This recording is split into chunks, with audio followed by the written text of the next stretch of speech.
Today's episode of Socially Democratic is presented to you by Dunn. Dunn is a progressive campaign agency that specialises in campaigning and community organising. We work with non-profit and community-based organisations, trade unions, progressive businesses and social democratic parties across the globe. Dunn develops community engagement and organising strategies to win campaigns both big and small, and we train engagement staff, volunteers and organisers in leadership and power building. And if you want to create change in your community in 2023, then hit us up at dunstreet.com.au. Today's episode is also brought to you by Maurice Blackburn Lawyers. When you need support with legal issues, it can feel rather daunting, and that's why for over 100 years, Maurice Blackburn has been helping guide clients with their legal needs. They're here to help you when you need them the most, from workplace to medical injuries, class actions, occupational diseases, and wills and estates planning. As Australia's leading plaintiff law firm, they have the local knowledge and the national network with the experience that you can count on. And to find out more, just go to their website, which is mauriceblackburn.com.au. And finally, today's episode is brought to you by SwiftFox. Every moment on a campaign matters. You need the tools that you can trust. Lists that are up to date, phone banks that can change minds, emails that drive donations, events that will energize the community both online and offline, and text blasts that distill your message perfectly. SwiftFox CRM is made for campaigners by campaigners. And to find out more, simply go to their website, swiftfoxcrm.com, to win your next campaign. Hello and welcome to another episode of Socially Democratic, your weekly centre-left politics and organising podcast that drops every Friday, except for today. And it dives into the progressive campaigns and the issues of the day and the people leading them from home and abroad. And there is a big moment in Australian electoral history happening this Saturday. It is our first referendum since 1999 on the referendum on altering the constitution for Australia to become a republic. We are having a vote to decide whether or not we want to recognise our First Peoples as the original inhabitants of this wonderful continent of ours, and whether or not we want to enshrine into the constitution a simple thing of an advisory body so we can listen to First Peoples about how we can make their lives or invest in their lives and make them better. It's not that difficult. Evidently, some people want to vote no on that. I don't know why you would. But anyway, we're going to have a couple of people on the show today to talk about that campaign as we get ready to vote on Saturday, or early vote as well. We're going to be talking to Rueben Berg, who is one of the co-chairs of the First Peoples Assembly of Victoria, which is already an enshrined voice for First Nations peoples here in the People's Republic of Victoria. We're going to be talking to Professor Andrea Carson from Latrobe University. Andrea's been on the show before. She's going to be talking a bit about what she's seeing in terms of a lot of the political communication in this campaign. And we're going to be talking to a researcher from Kudos Research, John Armitage. The three of them together, we're going to be unpacking this campaign as we get ready for the final stage of the referendum campaign. And don't forget to subscribe to the podcast on Apple Podcasts, Spotify, and wherever you get your podcasts. And if you like the show, please give us 5 stars on Apple Podcasts and Spotify when you're done listening to today's episode, and leave us a review. And for all the updates, follow Dunn on YouTube, Facebook, Twitter, Instagram, and LinkedIn. And also, I should mention, we're going to have the same 3 people on next week for our post-referendum campaign debrief. But before that, don't forget, please, if you are a supporter of the Yes campaign, go and use your voice to give Aboriginal people a voice. Go and knock on doors, make calls. We've put in the bio of today's episode how you can register to volunteer in this campaign. There are still millions of Australians that have yet to vote. This campaign can still be won and all lost. And so to change this, you need to use your voice. Knock on doors. Talking to voters is the most effective thing that you can do to create change in this campaign. So please register your time and go and get involved in this campaign. Okay, let's get to today's episode.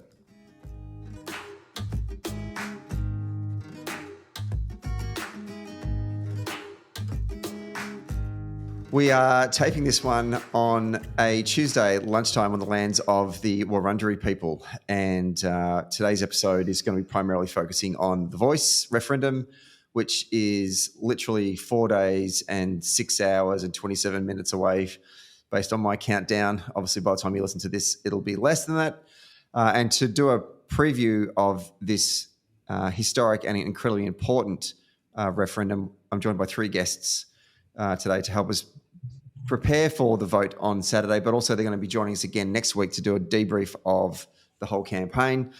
And if I can introduce them one by one, starting with Rueben Berg, who is the newly elected co-chair of the First People's Assembly of Victoria. First of all, congratulations, Rueben, and welcome to Socially Democratic. Thank you very much. Pleasure to be here. And also joining us is Professor Andrea Carson from the Department of Politics, Media and Philosophy at my alma mater, Latrobe University. Andrea, welcome back to Socially Democratic. Great to be here. Thank you. And always bringing the really good background, just putting the rest of us to shame. And what looks like he's in a dungeon. I'll clean this dungeon up, I'll have you know. All right. Is the researcher and director of Kudos Research, John Armitage. Welcome back to Socially Democratic. G'day, mate. Glad to be here.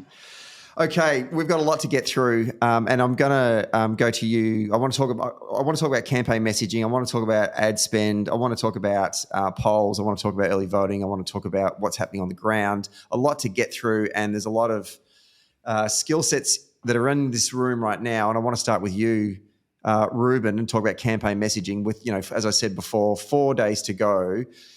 Can we get a sense from you about what is the Yes campaign's messaging right now? What is the positive frame that we've seen from the Yes campaign as people are really starting to turn their attention to this referendum with 4 days to go?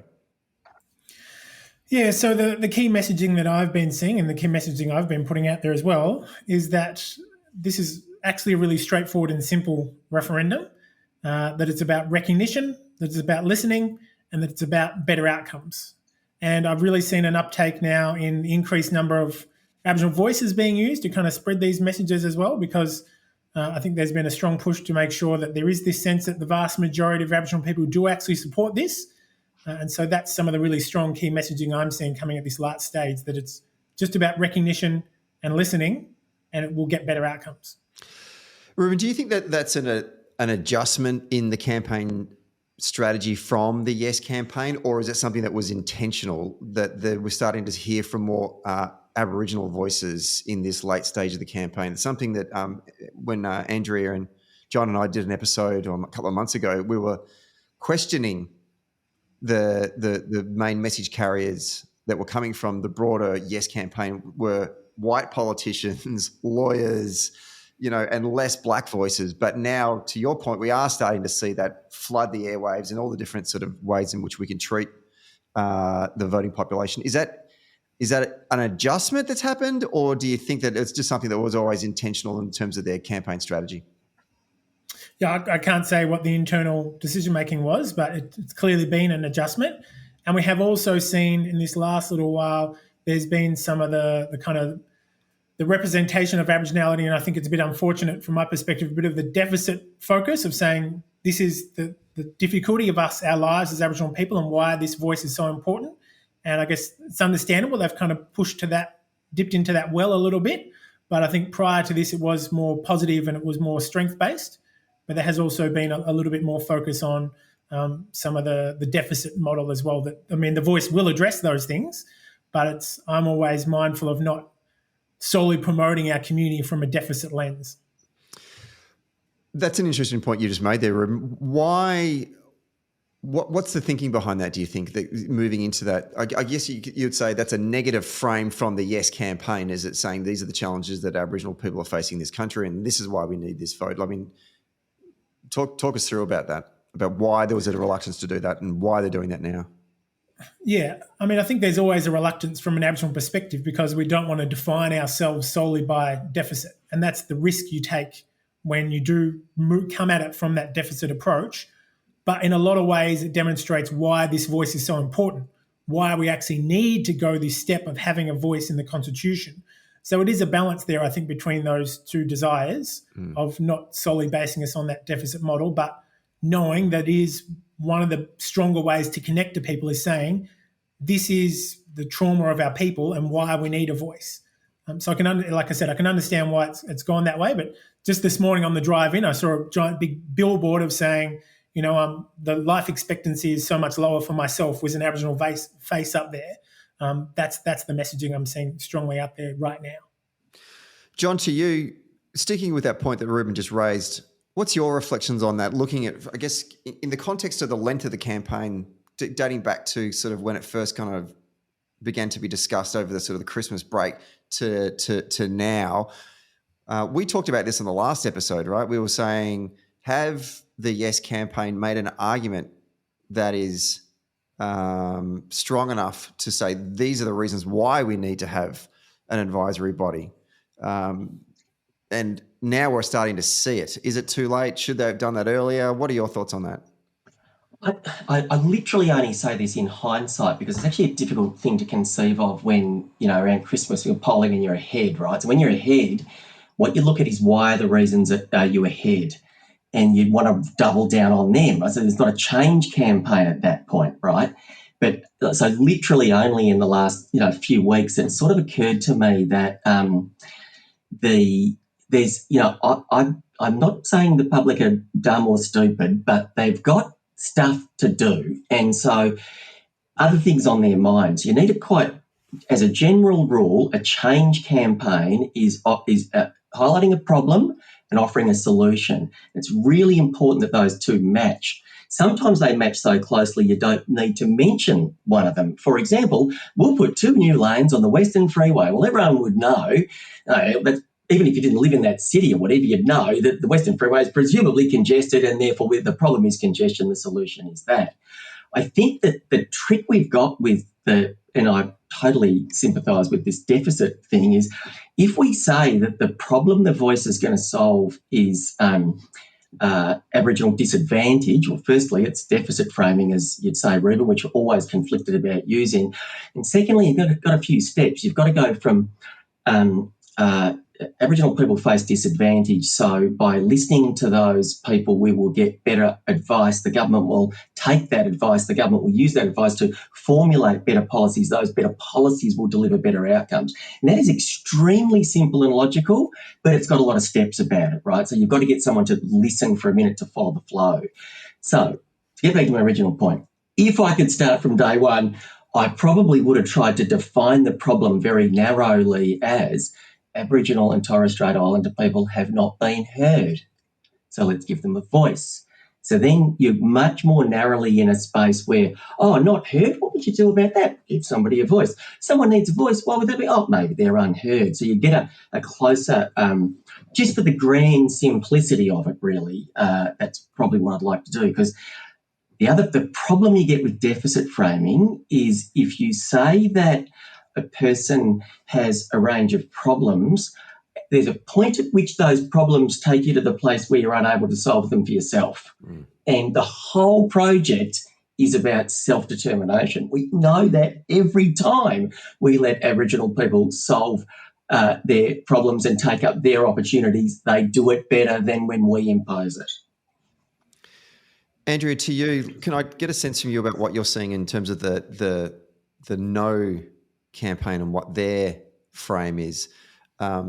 I don't want to lob a softball right down the middle of the plate, but tell me, is it a positive message that they're coming up with, or is it a negative message they're coming up with? Yeah, thank you for that, Stephen. In many ways, the no campaign's had a much easier task when it comes to being successful in this referendum, in that they only have to maintain the status quo.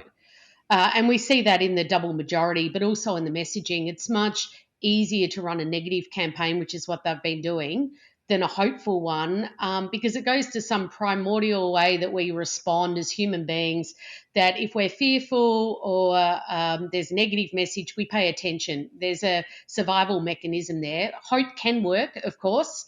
We saw that with Obama with Yes, We Can. But here it's been very much a negative frame, and there's been some experimentation right at the beginning, but it's been a much more consolidated message than what you've seen with Yes, that had a lot more experimentation. I just, as an aside, want to say John Armitage is a genius. He won't say it himself, but last time we spoke about this issue, John did say the message needs to be about listening, and it took Yes a long time to land on that as the consolidated message, whereas No, they've experimented with a few things. If you don't know, say no. We talked about that a few months ago. Tony Abbott was out of the gates with that at the start of the year, which, gave a teaser to what was coming down the line. And then it moved into this is going to divide Australia, and looking at the ad spend, that's where No's landed. And they've done it in a way that's been very effective, using Indigenous voices, using lots of video, using humour where they can to get young people to speak to young people, and just having one word, division, divisive, all over the place, sprinkled like confetti. There's been a couple of other arguments around the edges that I've heard from the public that have bounced back to me when I've talked about this, and that's around economic arguments, if this is going to cost too much, which I think is a pretty feeble argument, but it's, been out there. But the main one, to answer your question, has been around this question of division, which is, incredibly ironic on a number of levels, given that a referendum by its nature is deciding yes and no. It's okay to have debate without debate being about division. And this could be the success of the referendum could be a really unifying moment, not a divisive one. Yeah, I'll jump in. Sorry, go ahead. No, go, John. Go, John. I think it was really interesting that, and in some ways, I totally agree with Andrea that it's always easier to campaign against a change. Human beings, we know when we run a campaign from government and where an opposition's coming at us, one thing you've got in the bank is risk. And when that risk disappears, the instant the opposition is elected, they will immediately feel it's safe because it now fits in the status quo. So they had a lot of advantages in their favour in that sense. But I feel like Dutton started off in a position where this was fairly popular, so he had to make it unpopular. And so he sort of thought, well, how would you even go against this? So he goes to an old favourite, fear. Loves using that. It's worked very well for the Liberals over the years. And how could you create fear? Well, there's not much to fear. So hang on a minute. I know, fear of the unknown. So it's like sort of fear of nothing, basically. It's an oldie but a goodie in a sense. And then you look at the voice itself and you go, well, what's it actually going to do that would, it's an advisory body. How could that actually cause anything bad? It's permanent. So you go, a fear of a permanent change, fear of change that will be permanent. That's sort of all they had, really. But in a sense, because they had so little, it was easier for them to just hammer that. And if you go back over the whole 18 months, really, and particularly the 6, remember when Dutton was first pretending he wasn't sure and he was asking the Parliament about, I've got 37 questions. All of that was about setting up unknown. The more questions you have, you can create more unknown.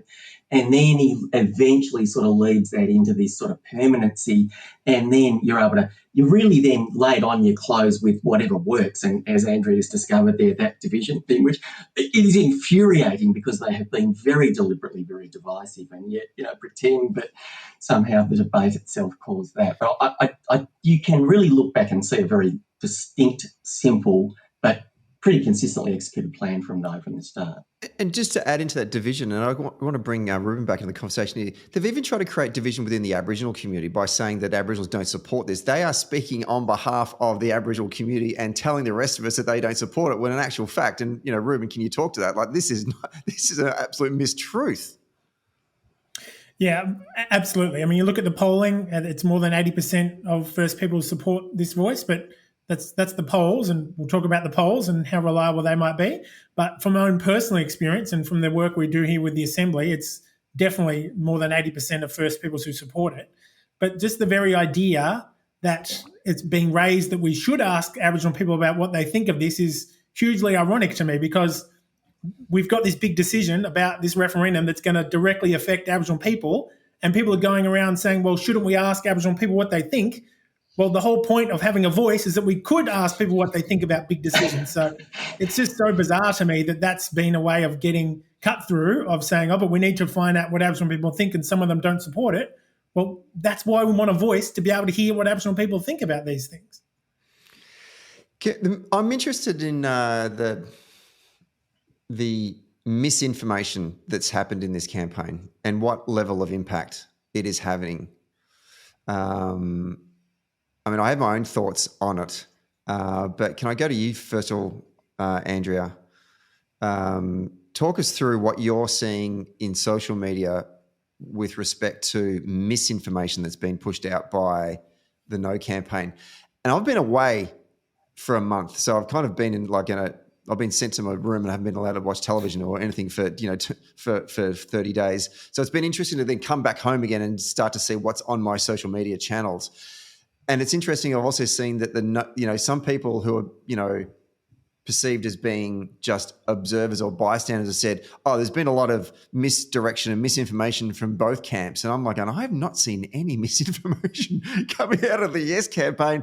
They've been on their ass flat out trying to just push back on a lot of this sort of negative stuff. They don't even got time to even make up bullshit, let alone, So I just want to get your sense, first of all, Andrea, what's coming out of the no camp and how much impact is that having on voting intention? Yeah, big question. So there's been a lot of disinformation. Just to be clear, disinformation is falsehoods that are deliberately spread, and they're deliberately spread to either cause harm or to gain one side. Misinformation is falsehoods that are spread, but they might be haplessly spread. People are picking it up. They think it's true. They share it around. There's not the malice behind it. We're seeing a lot of mis and disinformation in this campaign. It's part of the landscape of modern political communications, unfortunately, and part of that is because we're getting most of our media through the digital sphere and it spreads fast and far. And disinformation, by its very nature, being false, is usually information that's quite sensational, so it gets people's attention and it spreads. We're seeing three categories of disinformation during this campaign. The first is trying to reframe the issue in a way that's really mischievous, making it about something that it's not. I'll give you most extreme. I don't like to give examples of disinformation because I think it amplifies it, but where it's so silly, I will. Like the globalist UN land grab. You've probably seen that one circulating around, that this is all part of the first step so the UN can take over Australia and speaks to property rights. What? I can tell you've been away, Stephen, lucky I've you. not heard that. Yeah, so that's an extreme example of reframing the debate. There's more mischievous ones that do it more subtly. That sort of economic argument that I spoke about before is another way of reframing it instead of getting to the centre of what the referendum's really about. The second form of disinformation we're seeing is attacking the process. This stuff I find really worrying, and we're seeing some of the playbook of Trump going on here, which is that you might have seen the hashtag of vote often that's starting to circulate, this idea that the Yes campaign's putting for people to vote more than once, which is getting a lot of traction on Twitter. Pretty worrying stuff. The AEC's come out and spoke against it, but it's muddying the waters. And from a political science point of view, I get really concerned about this because it reduces trust in our neutral administrators that have had a fine reputation for running fair and free elections and upholding what is a great democracy. And the third one is direct attacks on the AEC. So we've seen this where the AEC's been accused. The most ridiculous, I'll give you ridiculous examples because I think most people won't believe this, but it's circulating that Dominion voting machines are going to be used and that the machines have been rigged, straight out of the US playbook. In terms of some of the other messaging that's been really mischievous, you might have seen the one misappropriating Bob Hawke's comments and speeches in the past and wrapping, it's called false context, putting a false context around that, saying that he would have voted no. His wife and children have come out on social media vehemently objecting to that claim. So the problem is, so when you see these images on TikTok for 15 seconds or 30 seconds and you see a Labor leader, an esteemed Labor leader, and then the slogan of divisive and say no, that can be quite powerful. As to your question of what's the impact of this, well, it's really hard to know. Just because people are exposed to disinformation doesn't mean it changes voter behaviour. It's a hard thing to measure. It's something that I'll be concentrating on after the referendum, looking at these questions, particularly in relation to the AEC, which I think is a more clear-cut way to see if that reduces trust in the Electoral Commission. And I'm working with a team of political scientists. We've been producing information right throughout the campaign on the conversation, and then we'll pick up the baton after this and do some deeper studies to try and understand the effects of this. Rueben, I'm seeing you roll your eyes at some of these examples that Andrea is giving us. How is this playing out within the Aboriginal community? Not that you can speak on behalf of the whole population, but I just want to get a sense of your exchanges within leadership within the Aboriginal community here in Victoria. When you're seeing this stuff happen online, what are your thoughts and reflections? Look, it's quite painful, to be honest, that there's a lot of us as Aboriginal leaders going out there and trying to share information, trying to share the actual reality of what this is about. And I had the good fortune of sitting down with Ken Hayne yesterday and talking about the actual wording, which is somehow completely lost in so many of these debates. What is the actual proposal for the change in the Constitution? And you go and you do all this work, and our community members out there sharing information, and then every single time you do that, you just get comments and sharing of it that's just saying complete nonsense underneath it. It's just reiterating some of these talking points that were mentioned, just going back to this misinformation and sometimes disinformation. It takes a toll, to be honest, that no matter what we do to try and spread the actual information, people are just going to continue to push back on it with nonsense. And it's quite disheartening to just have that repeatedly happening. But we know the value of what we're trying to do here, so we just keep pushing on. But I know for myself and many other Aboriginal people, this has been an extremely traumatic thing. And if the vote doesn't go the way we all hope it will, that will just be compounded for our community. John, I want to get your thoughts on how you would close out the final week of this campaign from a messaging standpoint, starting with the Yes campaign. I think it's a little bit. I'm always reluctant to sort of shift message when there's a central one. So, I think that central one, as Rueben articulated well, is around those ideas of respect and recognition and a better future together. I think they're lovely ideas, and they certainly test well in research. But I guess for me, I do like the idea of being able to bring that problem and solution a bit closer.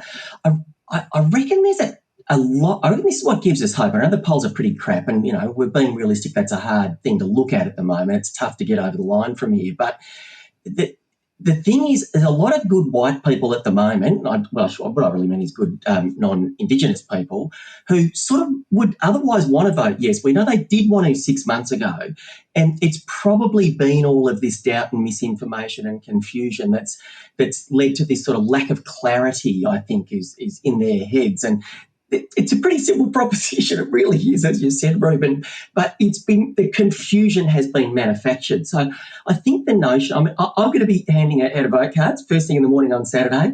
And I think what I'm going to be saying is, if I've only got a couple of seconds, it's going to be, let's listen to Aboriginal people, because I think just listening is such a simple and respectful idea that it's very hard to think, no, I don't want to listen. So I think that's the last thing I'd want to plant.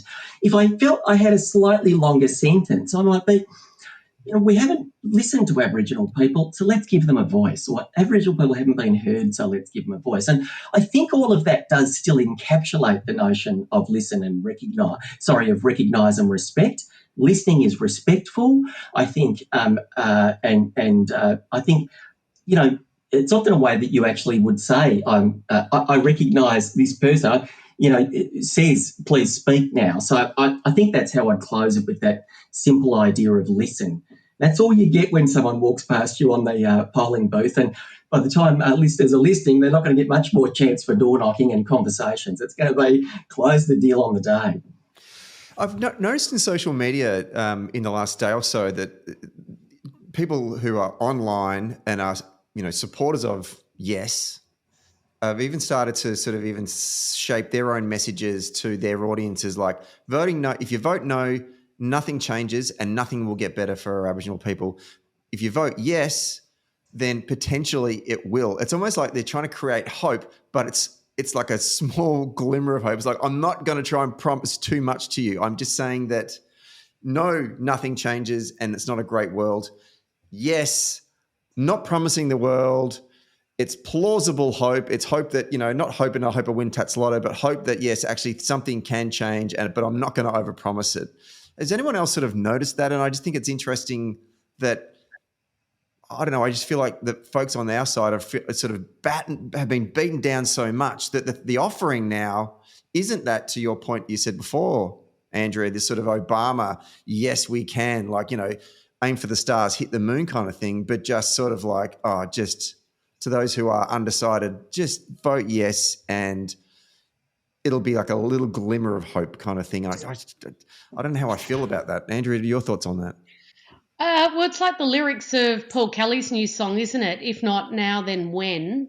And I think that's a really good question to ask ourselves, that how long do we tolerate disadvantage for? We've had over 200 years of it. Now is an opportunity to do something about that. And it's leaving an element of hope. It's leaving the door open for something good to come next. So I quite like that message, and I'm seeing some of that repeated around that. And also, it's hard to argue against. Well, no, I don't want to do it. Well, why not? You know, it's just taking that next step. I like that Paul Kelly's quoting the 6th century Jerusalem sage Rabbi Hillel, because that's actually what he famously said, if not now, when, which is the grounding of public narrative. Rueben, how are you going to close this puppy out if you're running the show? Yeah, one of the things we've been trying to do, and one of the things we've been encouraging others to do, is to look at the Assembly as a model, because there is that a lot of uncertainty about what it might look like, and we've been saying that we've essentially already had a voice here in Victoria for the last 4 years, and none of these risks, none of these fears have come to fruition here in Victoria. No one's lost their backyard because we've got a voice here in Victoria. And so there is a powerful model to show that it can work. We're a democratic group, we're representative, we're accountable, you know, all those things that the voice is planning to be, we already have it here and it's working. The kind of the flip side to that can be people say, well, the government could just do that anyway then. And so that's why we sometimes have to step back to that conversation around, well, there have been those types of bodies before at the Commonwealth level, but they all got dismantled at the whims of the politicians of the day. So it can be tricky with that messaging to kind of balance yes, there is a powerful model, but we need it in the Constitution now because we don't want to lose it, because that's what's happened in the past. But again, it's, as John said, there's lots of steps we have to walk people through. But for those who are purely concerned about what does the model look like, where's the detail, I think it is powerful to point to something like the Assembly and say, here's an example that works. There's nothing to fear here. Sticking with you, Rueben, what I find interesting is the fact that there is history being made here in the great state of Victoria with the First People's Assembly of Victoria. And I don't think a lot of people know that. And I think that what's actually been achieved here and will continue to be achieved here in Victoria, God willing, is historic, right? Far more far-reaching than what is being proposed on Saturday in terms of altering the Constitution. Has that struck you at all, and your fellow Assembly members and those actively involved in the work of treaty here in Victoria, about this big national debate that's happening and people can't even get over the line on that one, and a freaking advisory body, for God's sake, compared to what is actually happening in Victoria right now? Yeah, absolutely. It's definitely front of our mind. And we're also mindful of the conversation that we're having here in Victoria, that whilst they are aligned, the idea of a voice and the work we're doing, they are separate conversations as well. And that although we might not get the voice up at a Commonwealth level, that doesn't mean that there's a need to shy away from the work we are doing here for treaty. The path we've been on here for treaty has been a very long one. We've been doing a lot of work and a lot of groundwork to bring our community along, to bring the state along in these conversations. And so whilst it is really important to see the parallels, we're also mindful of some of the differences in what we're doing. But yeah, it does kind of just boggle the mind that there's all this concern about an advisory voice at a Commonwealth level when we're already actually progressing all three elements of the Uluru Statement: voice, treaty and truth. That's happening here in Victoria. The rest of the nation, hopefully we're on the path as well, but just behind the ball there. But yeah, it is a kind of a strange world we're in at the moment with those two different conversations happening. Let's take a quick break to talk about SwiftFox. Every moment on a campaign matters. You need the tools that you can trust. Lists that are up to date, absolutely. Phone banks that can change minds. Emails that drive donations, and events that will energise the community online and offline. And text blasts that distill your message perfectly. SwiftFox CRM is made for campaigners by campaigners. And to find out more, go to swiftfoxcrm.com. to win your next campaign. Okay, let's get back to the show.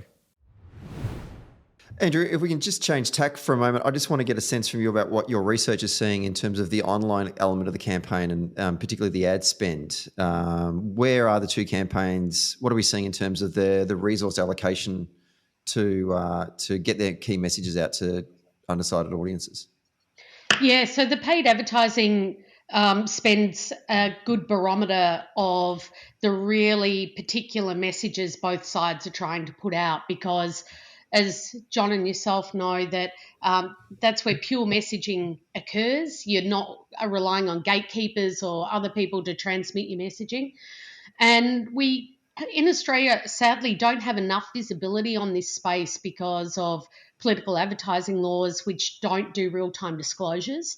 But since Facebook and Google have set up their ad libraries, we do get some real-time visibility, which has been useful for being able to track some of this messaging and where that paid spend's going. And what we found is that most of the spending's going on Meta across Facebook and Instagram. And the ad library shows that yes has far outspent no. They've poured in over 1.5 million. That's yes 23. You've got Ullaru's Statement of the Heart, which is put in substantially less than that, which I think has been really unfortunate, because Ullaru's Statement of the Heart did the wonderful Farnham ad, but hasn't, from what I've seen, had far-reaching ad spend on this to really push it out. They've relied on the free media space to get that out. Yes, 23 have picked up some of the Farnham ad, but they've had their own messaging going on, and what they have done is a blanket strategy proportional to the population in every state, trying to reach all the states, which they kind of have to do, I guess, because you've got the double majority that needs to be achieved of the majority of states and the majority of people. No has spent far less. They've had only 1 or 2 messages by the end of this campaign coming out in their ad spend. So to give you some exact numbers, in the last week, the Yes camp, collectively the top 4 have spent about $350,000. The No camp have spent about $49,000, and they have poured all their money pretty much into South Australia and a little bit into Tassie. And that Andrew, who have? Yes or no? That's no. Right. And that makes sense when you think about what No's task is. They feel they've already got sympathy, or they're going to win WA and Queensland. They just need one more state. So South Australia is where they've put half of that money, Advance and also Fair Australia. For some reason, they've divided off, even though they're the same entity, and poured most of that money into South Australia and about 4K into Tassie. So they're obviously hopeful that in order to get the 3 states to stay with the status quo, to prevent Yes being successful, they're aiming at South Australia at the moment. Does anyone want to jump in on that and sort of get your reflections on some of the stuff that Andrew's just outlined? John?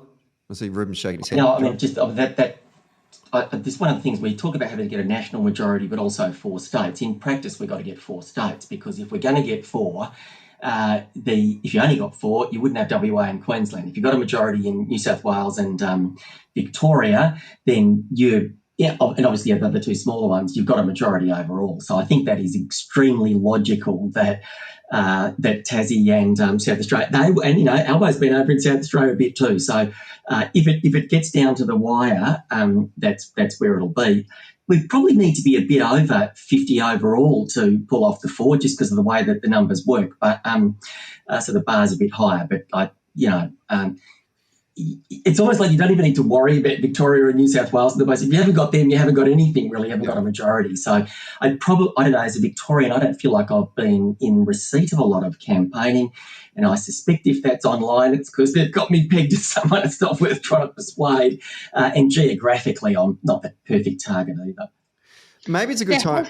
Sorry, go, Andrea. I was just going to say, there has been, I don't like to call it the progressive no vote. I'd rather call it the radical no vote. That has been something that's been happening in Victoria. I won't overplay it because you don't see it in the ad spend, but the Yes campaign can't take for granted that it's got New South Wales and Victoria, so it still needs to be shoring up Exactly. face there and spending some advertising in that space. And you can see it through the Facebook ads that it has been doing that. Actually, that's an interesting point you raised there, because I remember early on in the campaign when there was a sense that there may have been the radical no vote elevate their voice within the broader no campaign. I don't think that transpired to the level that it did in the referendum in 99 for the Republic, where you saw the Tony Abbotts of this world walking hand in hand with the Phil Clearys of this world, who are, avid Republicans. I don't think that kind of in the end eventuated. But Rueben, I want to get a sense from your perspective, because the Aboriginal community are not a homogenous community. There is division within the community, as in all communities, right? We're not one big happy family. We have our internal debates. Just talk us through what you've seen from your perspective as a leader within the Aboriginal community about what transpired, do you think, out of the radical, to use Andrea's term, the radical no grouping? Yeah, I mean, I think there's been a couple of things that have been interesting to look at in that regard. And one has been that from a media perspective, oftentimes we've seen kind of equal weight given to both those views when, we know that the vast majority of Aboriginal people actually do support the voice, and that we've got people in senior leadership roles. We've got members of the Assembly. We've got people who are leaders of their organisations, often alongside just community members who don't have any official standing necessarily, and given equal weight in the media representation of these are views you should consider equally, when in reality, one of those views is actually formally representing their community and is a representation of 80%, and one is just someone's just happens to have that particular view. That's been kind of sad, I think, from my perspective, to see that. I think it's a false equivalency to have those two views as if you should consider them equally. But we've also seen in this last little push, lots of those people who were quite actively kind of the progressive no's change their minds and say, well, actually, now that we've heard all the arguments and see where things are at, we're now yes. And that's been a really positive shift as well that I've seen. Just on Ruben's point about those that have been articulating that no position from a so-called progressive side, they've been very noisy, which is why they have had, I agree with the false equivalence argument, they've had more attention in the media, but they've also had positions of power. Like, two of these people are in the federal parliament right now, Jacinta Price and she's but Lydia Thorpe, and have been able to use that platform of being a senator to really be able to out-articulate their perspective compared to the majority of Indigenous people that are for yes, that don't have those platforms. John? Yeah, if an Aboriginal person wants to say the voice is piss weak and it's not good enough and I'm not voting for it because I want something better, I reckon fair enough. That is an entirely valid position to take.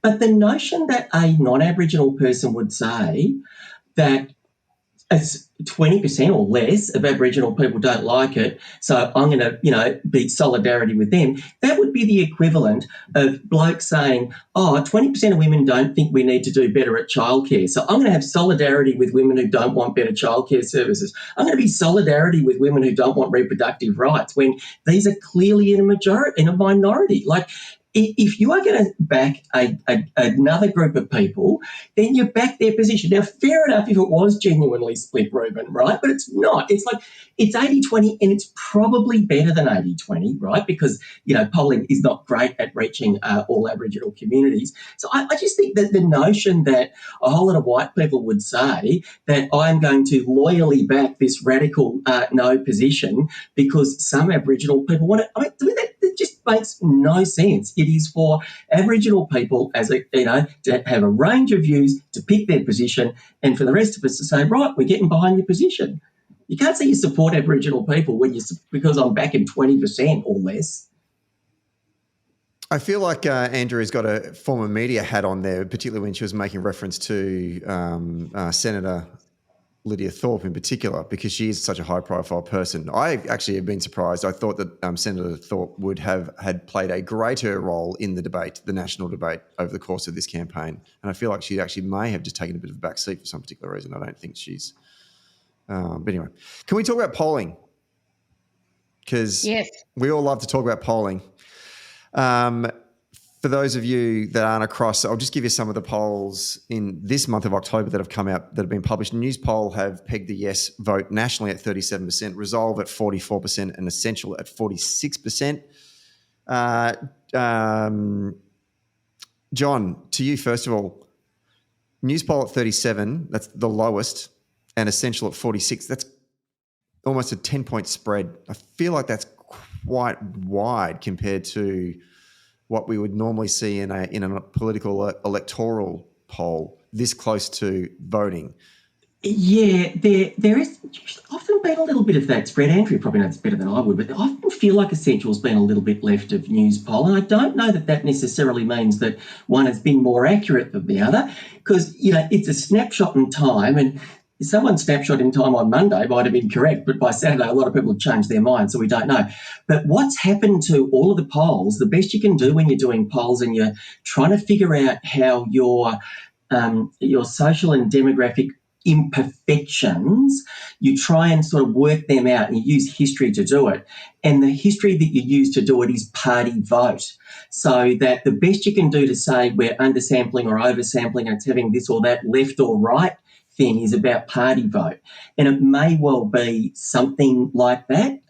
So there might be some legitimate methodology things that mean one's a bit more right and one's a bit more left, but the correction that each side uses to do that, those mechanisms might be better suited for Labor, Liberal, Green, National, One Nation weighting than they are for a straight up yes, no like this, where it isn't clearly divided. The other possibility is, and this is a point I like to make about polls, is people call a poll wrong because they did a poll a week ago and people didn't vote that way the next week. Well, hang on, there's two factors in here. One is a bunch of people haven't made up their mind. The most brilliant pollster in the world is not God. They cannot predict the future and how someone's brain is going to jump in the future. And the other factor is people have every right to, and often do, it's a democracy, they change their minds as well. So when I see a big variation in numbers, then what that's telling me is that people might not be rusted onto a position. I've had a lifetime to be rusted onto Labor or for others, whatever party it is. It's hard to get rusted onto yes or no without putting a lot of time into it. And this is what should give us a bit of hope here, right? So firstly, let's hope EMC's method of weighting, Essential's method of weighting is a bit better than News Polls in this one. But also when people are out there and up for grabs, we might get them yet. And in addition to that, in addition to our campaigning winning people late, there is conceivably to me a batch of people who feel very positively towards First Nations people who've sort of been persuaded that it's maybe no, but they're not going to be uncomfortable about saying no. I'm sort of hoping some of them, I reckon if I took them to the polling booth at gunpoint, they're going to have to vote no. I hope they're going to feel uncomfortable enough to just stay home and watch TV on polling day. So, turnout rates and who turns out, which age cohorts and of which sort of attitudes and views, therein lieth the pathway to 50.1 in 4 states, because otherwise you read those polls straight up and it's hard to have hope. I want to come to a question about more sort of empirical evidence in a moment, but I actually just want to ask Rueben, because I'm assuming that he's the person on this call that's probably done the most direct voter contact over the course of the last few months. And can I ask you, Rueben, around voters' sureness of whether they're voting yes or no? What are you picking up in your conversations? And secondly, voters' awareness of even that there is a referendum on right now and that they must vote on Saturday, October 14. Just give us a sense of what you're picking up, both yourself and also your network of activists that are on the ground having conversations with voters. Yeah, absolutely. So bearing in mind this is from a purely Victorian perspective, of course, and I'm based here in the Metro region, but I've gone out to the outer reaches of Metro at the very least. And I've been involved in door knocking activities. I've been involved in multiple public speaking engagements. And, it still boggles my mind to think that the polls are where they are based on my experiences, and that's, as I said, in the bubble that I'm part of. The people who are yes are all very strongly yes. I've come across very few people who are, maybe, but yeah, probably yes. Like that's not the people that I come across. And door knocking and the experience of other door knockers, and the people who are on the phones as well, the number of people who just weren't aware, are still not aware that there's a referendum, is just like incomprehensible to me that there's that many people who aren't aware of what's going on whatsoever. And I would hope that people actually look at the question, and when they actually look at the wording of what's being proposed, we see that shift in people's mindsets. But yet there have been no people, obviously, not to discount that, and I've been to many events where there has been some very strong no people there sharing their views, which is good to have those conversations. But all the conversations that I'm a part of, the people I'm connected to are having, there's a really strong support for yes. And we saw that in the walk from the State Library a couple of weeks ago. The turnout there was just massive in contrast to the no vote. And I guess part of that too is that people are proud to be yes, and I don't see many people who are actually proud to be no, because to my mind, there's not a lot to be proud about if that's your position. So I think that could be another part of it. That's Andrea. a good observation here. You don't see too many. I live in an inner city suburb. There's no signs on the fences. There's plenty of yes ones. It's an observation my daughter, who's 18, we went and voted on Saturday, that she made as well, that you don't want to proudly put your no sign out there. But to John's point about the polls, we've been tracking 12 of them, and one of the interesting things is, yes, there's a big difference. For example, the Australian Institute is 10 points to the left of the centre point, and we're looking at Redbridge, which is the most left actually now. Newspoll split off during this campaign. So that ownership's gone in two ways. There's Newspoll YouGov and Newspoll Pikes now, which has changed some of the dynamic there with the news polling. But the other thing is, and John knows this, state-level polls have been quoted. There's not enough data around state-level polls to be really confident. And just the disparity between those 12 polls also shows there's lots of room for movement. We've put, I think, the don't know somewhere between 8 and 10%, but on both sides there's soft yes and soft no, which John's also spoken to and Ruben's observed of those that are still persuadable. The other thing to keep in mind with this is that 25% of adults eligible to vote already have done so. So the next 4 days is going to be critical for getting that other 75%. It's something that I find remarkable, and maybe it's my own campaign disposition. I've always been a reasonably glass half full type of campaigner. I think it's comes from many, many years of watching my football team Celtic get winners in like the last 2 minutes of a game. And so maybe I treat my campaigns like that way as well. But this manifestation of the vote is still happening right now. It actually isn't over. And I know that the polls are shit. Like, I'm not going to sugarcoat that, right? I wouldn't want to be in a campaign where I'm polling, below 40, and that's not good. But to the point that both anecdotally that Rueben has said, that there are a lot of people out there that don't even know about this national referendum, and to what you've just said, Andrea, that you're pegging that the unsure or the don't know is around 10%. If you are sitting at, just say, like, if we've got resolve at 44, that 10% is still up for grabs if you are able to have a conversation with them, be it directly on their doorstep, on the telephone, at a street stall, or through social media. And there's margin of error around that as well. That's tracking 1.7 to 2%, depending on the size of the poll, which means that, what's being estimated could actually be 2 points higher or lower than what we're seeing, as well as those persuadable voters that are still there. Yeah, and if there are elements of the no vote are probably soft as well. So what I'm saying here is that don't let go. Like, this isn't over, because what shits me the most about people in polling is that they tend to put out polls and those campaigners will look at it and go, oh, it's done. It's over. Well, no, it's not, you fucking moron. Like, the friggin' There's 17 million voters, for God's sake, and only how many people have voted thus far, Andrea? What's the stats? 25%. That's using data coming from Anthony Green of the ABC, who's doing a daily tracking of. I mean, it's hard to know of those that have requested the postal votes whether they're actually going to put them in. So there's a bit of rubberness around that. But the pre-poll, I think, is about 1.7 million so far, and then adding another 10% on for those that have requested to get the postal. So there is a lot of votes to be cast still. There is a lot of hearts and minds to be won. And if, us on the side of goodness and light can simply have that conversation with folks, then you can turn this around. And there is an opportunity here to win. So I just would say to folks listening, get off your ass and go and knock on a door and make a call, because you can make a difference. Whether you live in Victoria or any other state, there is a chance to make change. Sorry, John, you're about to say something. Yeah, I'm showing my age, but I had the glorious introduction to the world of polling was 1999, and all of us were getting Braxy on 45 in Victoria, and he got 50.2, and we won. And that is about, the way that the deal gets closed at the end. And I did an exit poll, and there were 20% of people throughout the 3 weeks or 4 weeks we were polling that were undecided. We rang everybody back that we could. And if you just crunch the numbers in the exit poll on where the undecided voters went, they broke 3-1 to us.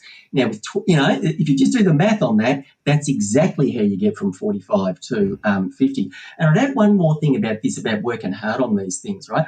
There is a difference between getting 39 and 43 and 46 if we don't get over the line. That matters too. And I would also note this, right? It will be. I'll be fascinated to do this next week, and you'll be able to do a specific mathematical count on it. Oh, you probably have to use polls actually, but age is a big factor in this stuff, right? So if you're over, it's pretty linear. The older you get, the more likely to vote no, and the less likely yes. And you can just straight up do the maths there. If we get 46 or whatever it is, we will be able to say straight up, if we'd run this in 7 years' time, we'd have won it.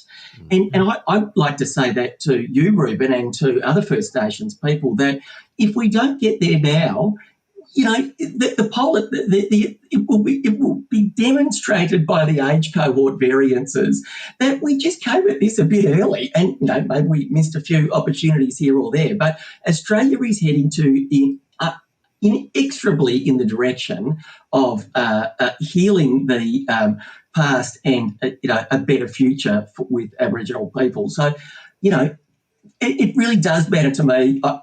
I really want to get 50.1 in 4 states. I'd love to get 60.1 in 4 states. But there is an important difference in the size of the result, regardless of which side of 50 it gets. I've got 2 young kids who are big fans of musicals, and I've been taking inspiration this morning from the Mary Poppins musical. And anything can happen. Jelly isn't jelly till you set it. That is a great musical, by the way. I went to that too with my dears. I feel like we've got the name of the episode today now. Thank you for that, Rube. That's good. Yeah, Andrea, you want to jump on something there? What was it? Something you said, John? If you can.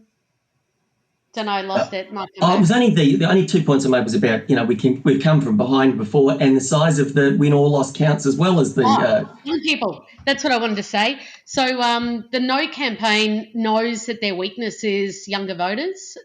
Polls have suggested, and all the caution we've already given around polls, that 65% of young people are looking to vote yes.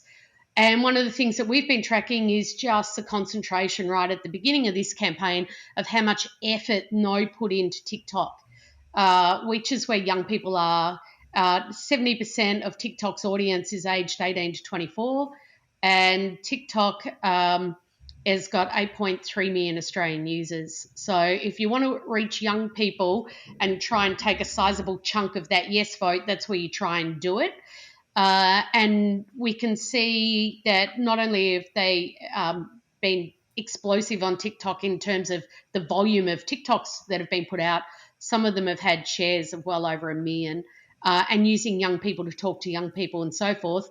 And yes, after exposing this, seems to have adapted and is putting more Indigenous voices on TikTok and younger people, which I think is good, but you've got to meet people where they're at. So I completely agree. If this referendum were to happen in another 4 or 7 years, as those demographic shifts move around, you see very different, perhaps, outcomes. Yeah, I don't normally use TikTok, but every now and then someone sends you something and it links you to the frigging TikTok account, so you've got to open it up, and then all of a sudden you go into this sort of doom scroll thing. No offense, Stephen, you're not really the target audience. No, I know. I hate TikTok. Anyway, I could go into all the reasons why I hate TikTok, but what I did take from my experiences on TikTok just recently is, to your point, Andrea, it is brutal.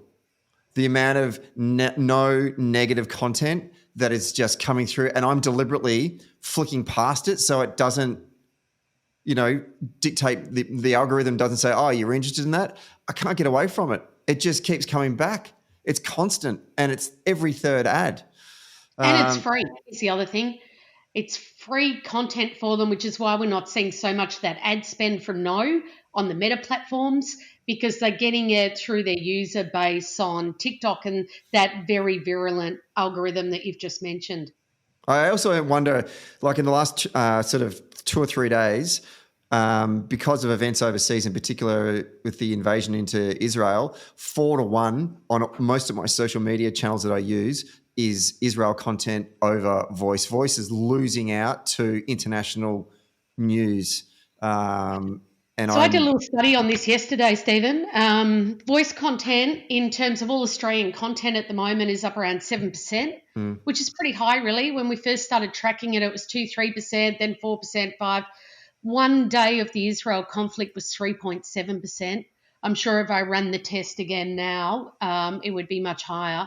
And this is the benefit of a social media tool called Meltwater that we've got that brings in 150,000 media sites and 10 social media sites and gives us a very good mapping of the overall population of media content. So, yes, I agree with you. I think it's vastly going to start drowning out some of the voice content. Yeah, and I mean, obviously notwithstanding the tragedy what's going on in the Middle East right now, but it's just the timing of it. I was like, just if you are starting to hone your message well, you're starting to hit your straps, you're getting your good, your good content out online, to couple with the rest of the campaign treatment, this is going to be a bit of a logistical challenge. Okay, I want to wrap it up, but before we do, I just want to get final thoughts and maybe what you're going to be doing in the last couple of days to get this over the line, if you so choose to do so. To you, Andrea, Carson, final reflections? I think, and we'll talk about this next week depending on what the vote is, I did a panel with Indigenous people on Friday, Indigenous leaders for Latrobe. Anyone who listens to that panel, it's on YouTube. I don't see how you could possibly vote no after hearing from leaders. Michael Donovan, one of our leaders at Latrobe, was very philosophical and made the point that good work will continue to be done irrespective of the outcome on the 14th. And I think Ruben's a demonstration of all the positive work that can happen. And I think the States is where it's at. But we can speak more about that next week. Indeed. John, did your final thoughts, reflections? Yeah, I think I heard someone sort of talking about, is this Australia's sort of Brexit or Trump moment? I really don't think it is. I actually think we beat them too, and it was our attitude to Tampa, which was, I think, it was our sort of shocking, sort of horrible attitude to others moment where we all thought that was the right thing to do. I did a lot of research about this in the middle of the year, and I feel really confident that there is a very strong well of positivity towards Aboriginal people and culture in this country. And if they don't select this particular type of change as the pathway to do a better job of removing the barriers that Aboriginal people face, that is not a reflection on our general attitude. I'm not going to say to you, of course, Rueben, that there's not racism there. You know it and you cop it, but it is not the dominant thing out there. There is a really positive shift, I would say, I've noticed in the last 10 years towards a much more enthusiasm about embracing and being interested in First Nations people and culture. So, exactly as you just summed up there, Andrea, there's good work that's going to continue. This is not something that there's going to have been divisive in that sense. It's a divisive on a technicality, not on the fundamental principle. And, there is a much brighter future ahead for us regardless. But, yeah, let's just get out there and do as well as we possibly can. Indeed. Thank you, John. And to you finally, Rueben. I'm going to spend the next couple of days getting out there as much as I can and telling people, let's listen to Aboriginal people. And I'll be encouraging as many people as I know to share that message as well. That's what I'm up for the next couple of days. Fantastic. And just a reminder to everyone listening, we'll drop into the notes for today's podcast how you can get involved in the campaign, register or volunteer with Yes 23. There are phone banks and door knocks happening right across the country in every single state and territory. Please sign up. There, as we said before, this is not over. There is still hundreds of thousands, if not millions of votes up for grabs. And the only way we're going to flip this around is by having those conversations, because it is the most effective use of our time and our resource and our energies all the way up until 6 o'clock on Saturday. Brothers and sister, thank you so much for your time today. I look forward to talking to you next week as we debrief this referendum. And until then, be well, and we'll talk to you next week. Thanks for listening to Socially Democratic. Did you like the podcast? Hit the follow or subscribe button and be sure to leave a review on Apple Podcast or Podchaser. And to get all the latest on Socially Democratic, follow Dunn Street on Facebook, Instagram, Twitter, and LinkedIn. And we'll see you next Friday.